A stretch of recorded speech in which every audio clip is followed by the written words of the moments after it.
Hello, and welcome to Spring Path's College and Career Readiness Success Tracks. I'm Elisa Ocone, Director of Outreach, and today is Success Track 1, Episode 2, Getting to Know Yourself.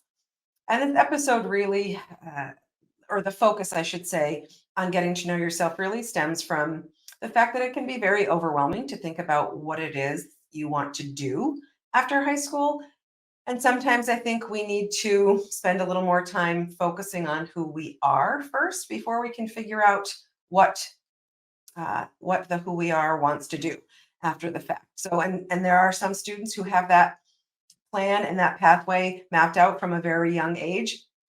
And sometimes it works out that way. All things go according to plan, and there's happiness along the way as well. And other times things change. So it's really a good idea at many checkpoints throughout your life to examine who you are and your likes and your dislikes and your interests and your passions. And sometimes we just need a place to start that. So we'll start asking some of those questions today as we go through today's slides. So some of the topics that we'll cover is who am I, and not me, but who are you? So you're asking yourself that question there. Personality types, jobs carved out or aligned with certain personality types, learning styles, and then some career exploration. And all of that kind of connects together in terms of figuring out who we are as we move forward. So let's start with the who am I question, which again, you don't have to ask yourself out loud, but it's in kind of that thinking mind. And again, as I mentioned before, maybe you've always known what you wanted to do since you were, a small child, and you just had a vision of who you'd be when you grew up. And again, not the norm, and it does often change. And I think it's important to reinforce that whether you've had a plan for the future or not, which I do think is a tall order for someone just starting high school, it can be beneficial to look inward before looking ahead and before crafting a plan. And again, maybe some checkpoints along the way if you do have a plan. But some easy questions to start with if you've never done kind of a who am I type exercise. What do I like to do? What am I good at? What classes at school do I enjoy the most? And I'll take a moment to pause here. And that's not which are the classes you like the best because you like that teacher the best or because it's the easiest. But talking about the content, what do you truly like to learn about? So, what classes have really sparked an interest where it doesn't feel like a whole lot of work because you're really interested, or it grips you in some way to learn about a particular subject or subject area or specific topic. So, digging into that question a little bit. And then what do I choose to do when I'm not at school? So how do you spend your leisure time? What are your go-to activities? And then what would I do? What would I love to do if time and or money weren't a concern at all? So just some questions to jot down. And if you're a journaler, certainly jot down those questions and brainstorm some answers. And maybe you're a journaler already. Maybe you're someone who has a diary and you write your thoughts down. That's awesome. If you've never really looked for the answers to these questions, maybe go back through and read some of your entries and see what stands out if there are common themes in what you've written about your life up to this point. That can help answer some of those questions. But certainly, if you're someone who hasn't taken the time to get to know yourself a little bit, it's never a bad time to start that. It's never too early. It's never too late. It's something that people do throughout their lives. So, and answering those questions can actually help us start thinking about potential pathways. And one of the ways that you can do that is to do some sort of personality test, personality assessment. There are many out there. The most common and talked about probably is the Myers-Briggs type indicator. And there are various versions of this personality assessment or quiz, if you will, that exist online and in books. And I'll actually, just while we're talking about it, make this a little bigger for you as we dig in. Because again, it's just one way to think about who we are. And there are definitely studies about whether this is effective and whether it's accurate and whether it can really help. I think it's a good place to start. Again, it is all part of getting to know ourselves. So it's really some self reflection, but that's a little bit guided here. And who knows what it might open up to in terms of possibilities or career pathways that you never thought about. So with the Myers-Briggs type indicator, there are 16 different personality types. And there's some questions that you can ask yourself even just on a very basic level, to find what your 4-letter combination is. And I'll just put out there, not everyone fits into, just two answers or two categories for each question neatly, but you pick the answer or you pick the letter that best aligns with you or that is most like you. So sometimes you have to make a judgment and you might see yourself in both spaces, but just pick the one that is most like you most of the time. So to come up with that first letter, which is either introversion or extroversion, so you're an introvert or an extrovert, the types of questions that you'd ask, am I more outwardly focused or inwardly focused? Do I prefer more solitary activities? Do I do more thinking before I speak?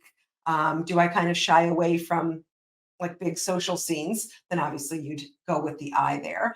But if you love group activities, then you think while you're speaking and not necessarily before. You really love being with big groups of people, and um, you feed off of that. Then you would go with an E for that first letter. So, and you'll just keep track of your 4 letters in order. So it's either going to be an I or an E first. And then you move on to that second question or category, which is, how do you take in information? Are you more a sensing type person, or do you go with intuition more? So if you're more of a sensing type person, you rely on your senses to help make decisions. You think about practical matters. You are a little more down to earth and you focus on what has actually occurred. If you are more intuitive, and again, it's intuitive, but the letter choice here would be an N, then you definitely have a great imagination. You rely on your intuition. You think about the things that could occur.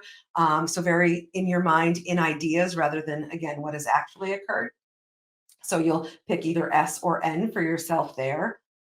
And then the third category or question that you can ask yourself, how do you prefer to make decisions? Are you more of a thinker or more of a feeler? So you'll pick a T or an F here. If you're more of a thinking person, you follow your mind. You can be a little tougher personality wise. You think about rationality. You focus on objectivity. If you're more of a feeler, you tend to follow your heart a little bit more. You like cooperating. You tend to be a little more sensitive. So again, those are the types of things that you can categorize yourself as either a T or an F there. And then the last category is, how do you prefer to live your outward life? So are you judging or are you more perceiving? So if you're a J, you're definitely decisive. You like deadlines, you like closure, you prefer clear rules and guidelines. If you're more perceiving, you can be good at improvisation. You keep options more open. You seek freedom. So kind of not as decisive in that way. And again, you can find more descriptions of each letter. So you can seek out, if you're unsure, am I a J or a P here? You can seek out, again, there are many books and many resources online, but just to give yourself a baseline, hopefully you're able to kind of hit yourself in one or the other category for these 4. And then what you'll do is you'll decide, okay, my letter combination was ISTJ or mine was an ISFJ. And then the reason that this is important, number one, just simply asking these questions helps you get to know yourself a little bit better. But moving forward, there are authors who have put together possible career pathways for your 4-letter combination. So we're going to take a look at those next. Because again, getting to know ourselves can open our minds maybe to career pathways that we didn't think about before. So let's take a look at this a little more closely as well. So these combinations of personality traits with careers were taken from the book Do What You Are, Discover the Perfect Career for You Through the Secrets of Personality Type. So again, just to think about, and I just put 2 examples up here. So if your letter combination happened to be INFP, so you are introverted, intuitive, feeling, and perceiving, some of those personality traits as they're described here. And again, this was taken from the Do What You Are book and published on Business Insider. Sensitive idealists, motivated by their deeper personal values. They excel in roles that require them to be compassionate and adaptable. So if that sounds like you, some top careers that might fit: graphic designer, psychologist or therapist, writer or editor, physical therapist, and HR development trainer.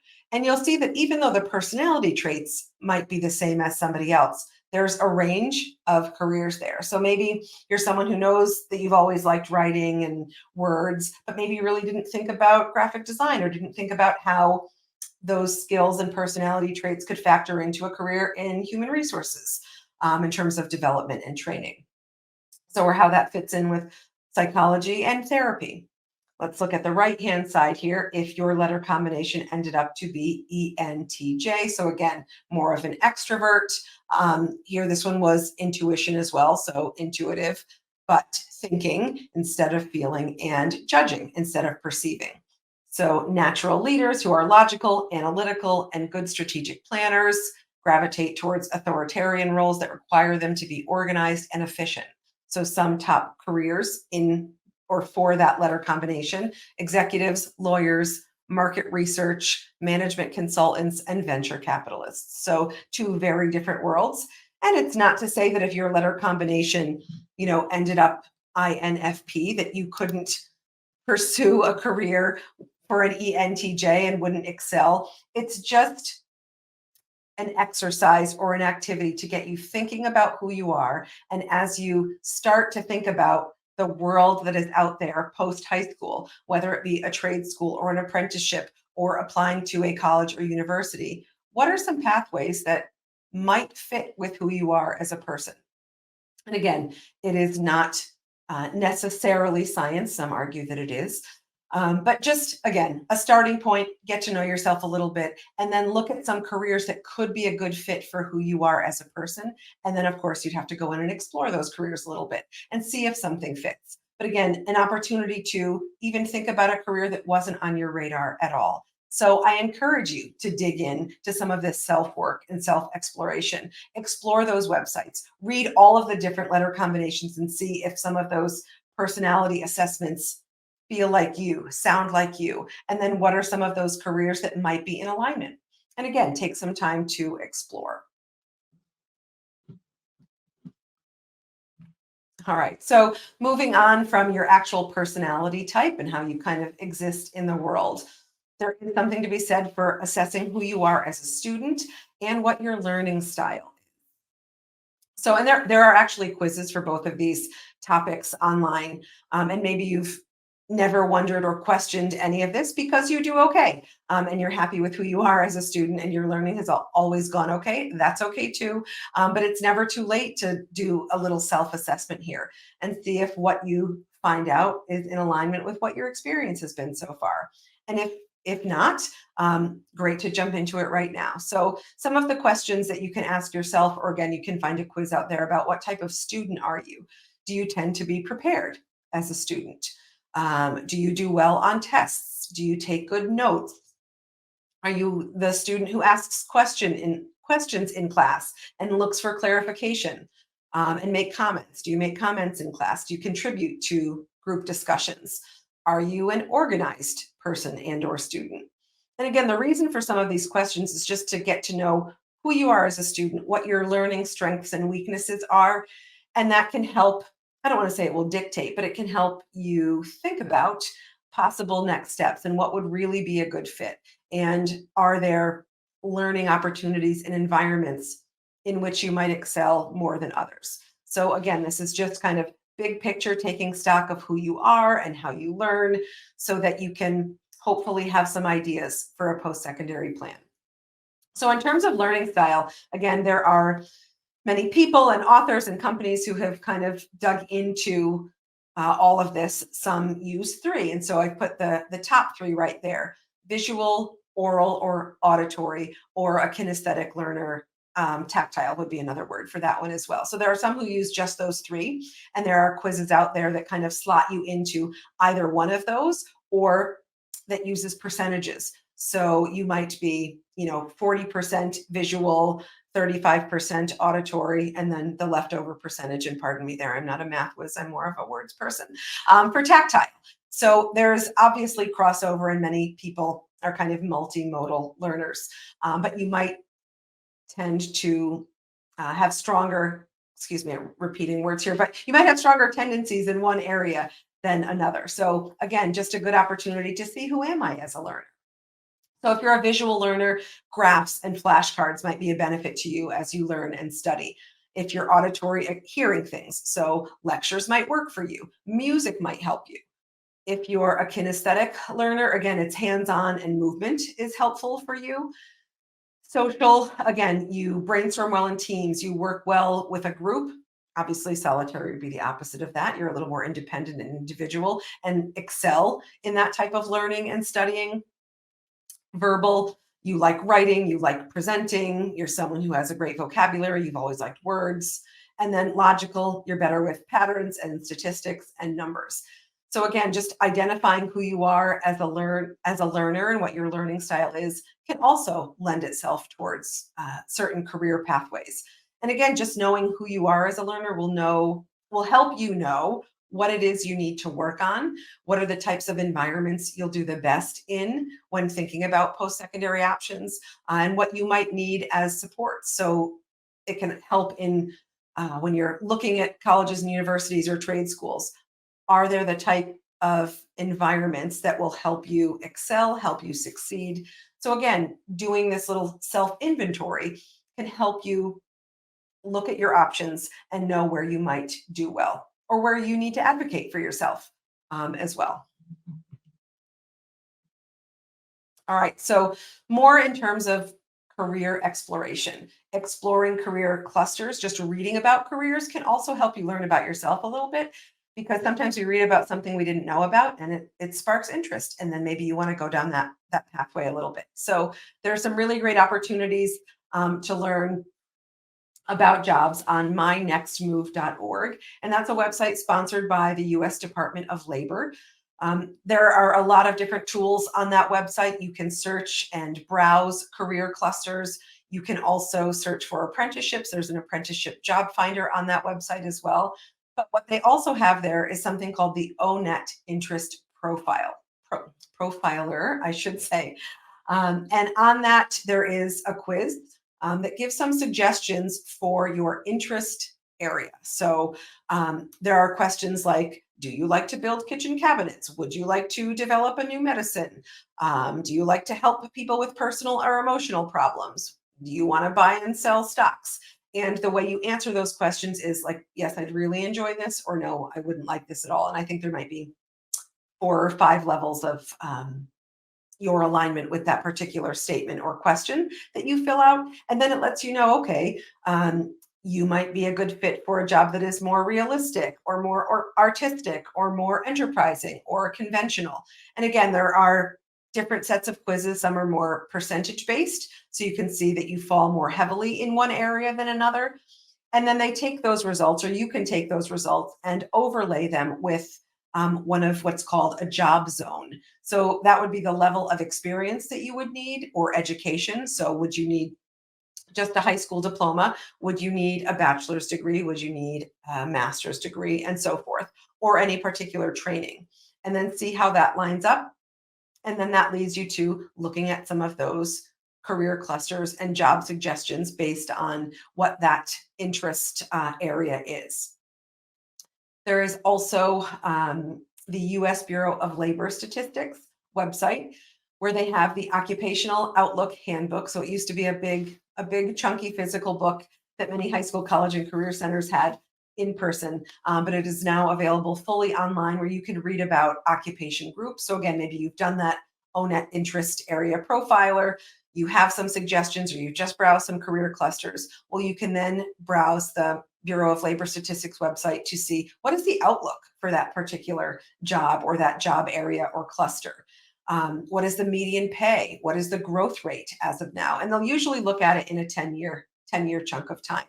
So what it's been and what it looks to be moving forward. Also, Khan Academy, which is a great resource for students. I'm sure many students are using it anyway for SAT prep or to help with math. But they also have a careers course under their life skills section. And there are videos there too for career exploration. So giving a little look into what a particular job might be. And there are other online resources as well and videos if you want to see a day in the life of a particular sort of job. So some high school, college, and career centers might have access to some virtual tools of that nature, but you can certainly just peruse the internet and see what's out there because there certainly are many videos of what a day in the life of a particular career might be, a virtual job shadow of sorts. So, all of this early self exploration, career exploration can help you, especially for those in ninth and 10th grade, even helping to guide course selection, picking extracurricular activities, and all of those activities just happen to be the topic of our next episode in Success Track One. So I hope you'll join me for that as well. But really, the recap is spend some time with yourself, spend some time getting to know yourself a little bit, digging in, asking questions, doing some of these interest profiles and do what you are assessments because it might just open up a career pathway that you didn't think about before. All right, thanks so much.